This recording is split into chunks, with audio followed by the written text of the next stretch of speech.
नमस्कार मित्रांनो, आजचा आपला प्रवास आहे सह्याद्रीच्या कुशीत पुरंदरच्या सावलीत उभा एका थरारक तितक्याच ऐतिहासिक अशा गडाकडे, वज्रगड. हा गड फक्त दगडाचा नाही, हा आहे स्वतंत्रासाठी झालेल्या सुरुवातीच्या संघर्षाचा साक्षीदार. मुंबईहून साधारण 220 किलोमीटर आणि पुण्यापासून 45 किलोमीटरचा हा प्रवास अगदीच रम्य आहे. तर महादेव मित्रांनो, तर मी तुमचं स्वागत करतो माझ्या प्रवास चॅनलमध्ये. आणि आजचा प्रवास आहे वज्रगड आणि पुरंदर. जर वज्रगड माझा लवकर झाला तर मी पुरंदरकडे कूच करणार. आणि ऑफकोर्स पब्लिक ट्रान्सपोर्टनीच आलो आहे. येताना मध्ये बसनी आलो सासवडपर्यंत आणि नंतर टेम्पोवाल्याकडून लिफ्ट घेतली. पुण्याहून हा प्रवास सोपा आहे, पण पुढचा प्रवास तो आहे खरा कस पाहणारा. वज्रगडच्या पायथ्याशी राजे उमाजी नायकांचं स्मारक दिसून येते, जिकडे मी पूर्वी गेलो होतो. तर मित्रांनो, आता 7:30 वाजले आणि मी आता चालू करतो आहे ट्रॅक. 2 रस्ते आहे एक गडावरती जायला. पुढच्या रस्ता आहे ना, तिथे नायकांचं तिथे एक स्टॅच्यू आहे, तिथून नका जाऊ. हा एकदम इझी रस्ता आहे जो एकदम पठारावर जातो. मग पठारावर जाऊन सरळ लेफ्ट घेऊन राईट मारायचं, तो डायरेक्ट किल्ल्याच्या महादरवाजाकडे नेतो. वज्रगडची चढाई खूप सोपी आहे, पण पावसात ती अवघड होते कारण वाढ दिसून येत नाही. तर मित्रांनो, आता 8:15 झाले. 45 मिनिट्स लागले मला इथे पोचायला. इथे हा एक स्टोन पॅच आहे. मग तुम्हाला असे 2 स्टोन पॅच भेटणार. एक ह्याच्या जस्ट आधी आहे आणि हा त्याच्यानंतर वर येऊन. मग जेव्हा पण तुम्ही वज्रगडला येणार तेव्हा हा पॅच लक्षात ठेवा, कारण हा सोपा पॅच आहे वर जायला.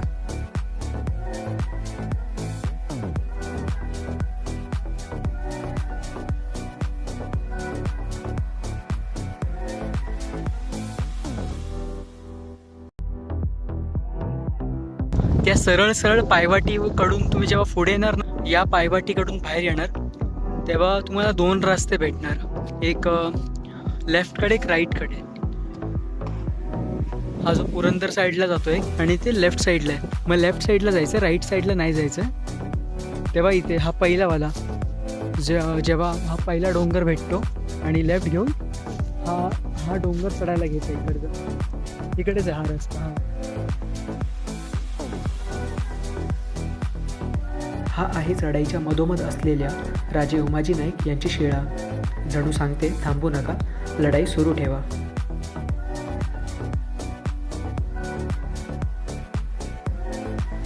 जस्ट या मूर्तीच्या मागच्या साईडनीच जायचं आहे आणि तिथूनच कॅम्पचा पण एरिया लागतो आर्मीचा, आणि वरती जायला पण तोच रस्ता आहे. तर तिथे फक्त एक लेफ्ट टर्न घ्यायचं आहे, मग तुम्ही महादरवाजाच्या इथे पोचतात वज्रगडच्या.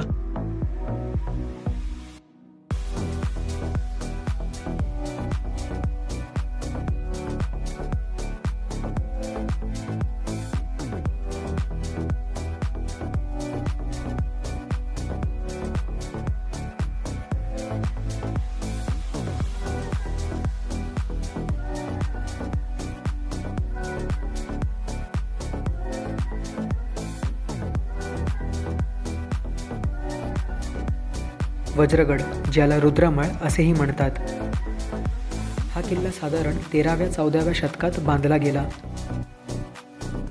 तर मित्रांनो, मला 1.5 तास लागला इथे पोचायला.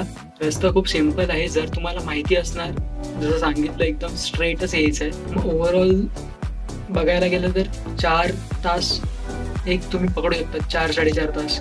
त्या मागच्या साईडला आहे, आर्मीवाल्यांचे कॅम्प आहे, म्हणून त्या साईडनी अलाव नाही आहे. आणि इथे खाली उमाजी नायकांची तिथे एक स्टॅच्यू पण आहे खाली. आणि नायकांची जे पुढची पिढी आहे ते पण तिथे राहतात अजूनपर्यंत. कारण आता या गडावरती कोणच नाही जास्त, कारण हा खूप अनएक्सप्लोर्ड फोर्ट आहे. तुम्हाला माहिती असणार, पुरंदरचा जो तह झाला होता, मग हा गड जिंकून त्या गडावरती हल्ला करून तोफांचे जे गोळे ते केले होते, तिकडचे बुरुज तोडले होते पुरंदरचे, ते या गडावरती हे करून तोडले होते. प्लस जेव्हा मुघल गेले, मग अंग्रेज आले, मग अंग्रेजांना पण लढा देण्यासाठी नायकांचं पूर्ण इथे होतं. हा माझा 3rd टाईम आहे. फर्स्ट टाईम तर मी वरपर्यंत आलो पण नव्हतो. मग 2nd टाईम मी पूर्ण गड बघितला होता, पण वरती नाही गेलो, एकदम टॉपवरती. तिथे सिंहासन पण आहे. सेफ वाटलं तर मी जाणार वरती, नाही वाटलं तर मी बघू नेक्स्ट टाइम.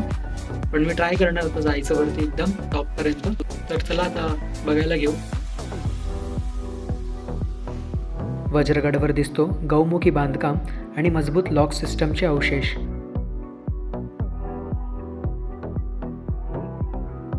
शत्रू सहज आत येऊ नये म्हणून आखलेली ही रचना त्या काळातील लष्करी बुद्धिमत्तेचा पुरावा आहे.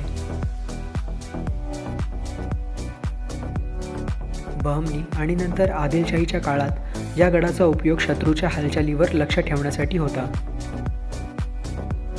छत्रपती शिवाजी महाराजांच्या स्वराज्य काळात 1665 साली वज्रगड हा पुरंदर किल्ल्याच्या संरक्षणासाठी उभारलेला एक पहारेकरी गड होता.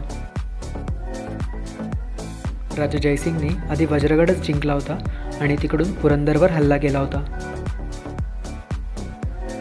पुरंदरच्या तहानंतर हा परिसर मुघलांच्या ताब्यात गेला, पण नंतर मराठ्यांनी पुन्हा हा भाग मिळवला. ब्रिटिश काळात वज्रगडला एक नवीन ओळख मिळाली राजे उमाजी नाईक यांच्या संघर्षामुळे. ते ब्रिटिशांविरुद्ध उघडबंड करणारे पहिले आदिवासी स्वतंत्र योद्धा मानले जातात. वज्रगड आणि आजूबाजूचा डोंगर हा त्यांचा आश्रय होता. 1818 नंतर ब्रिटिशांनी किल्ला ताब्यात घेतला, पण लष्करी महत्त्व संपल्यानंतर वज्रगड हळूहळू दुर्लक्ष होत गेला. आज गडावर शंकर आणि मारुतीरायाचं मंदिर, खोल पाण्याच्या टाक्या आणि मजबूत बुरुज उभे आहे आणि यातूनच त्या काळाचं रचनात्मक कौशल्य कळून येते.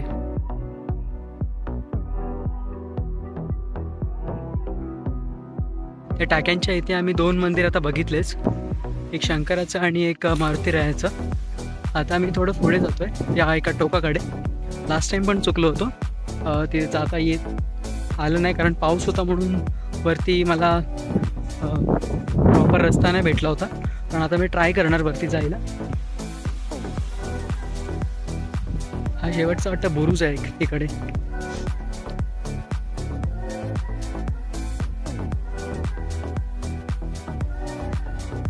वज्रगड आपल्याला एक गोष्ट शिकवतो, स्वातंत्र्य सोपं नसतं, त्यासाठी धाडस, कष्ट आणि त्याग लागतो.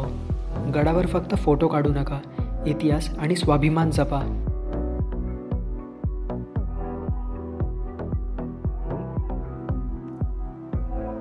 हा आहे वज्रगडचा सर्वात कठीण आणि धोकादायक टप्पा आणि राजे उमाजी नाईकांचा हा दगडी सिंहासन. इथून पुरंदर किल्ला स्पष्ट दिसतो. इतिहासात एकमेकांशी जोडलेले हे किल्ले आजही एकमेकांशी संवाद साधताना भासतात. तर आता मित्रांनो मी एकदम टॉपला आलो आहे वज्रगडच्या आणि थोडं पॅच थोडा अवघड आहे. माझ्यासोबत कोण होता नाही म्हणून मी थोडं सांभाळून आणि एकदम सावकाश केला पॅच. मग तुम्ही वज्रगडला जेव्हा येणार तेव्हा कोणासोबत तरी या, एकटे येऊ नका.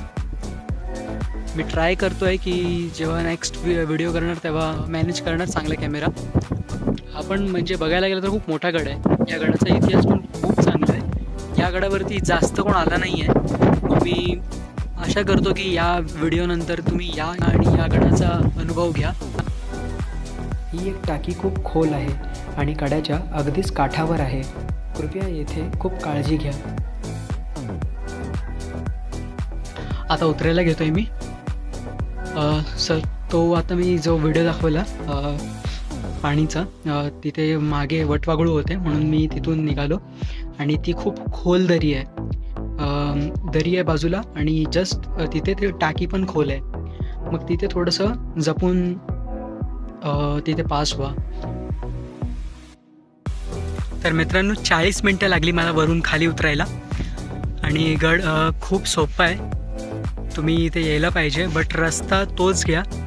इथून कॉर्नरवरून वरती पठार एकदम स्ट्रेट आहे. मग होप तुम्हाला आवडला असणार हा व्हिडिओ. हा होता आजचा प्रवास वज्रगड. व्हिडिओ आवडला असेल तर लाईक, शेअर आणि सबस्क्राईब नक्की करा. पुन्हा भेटू एका नव्या गडावर, नव्या कहाणीसोबत.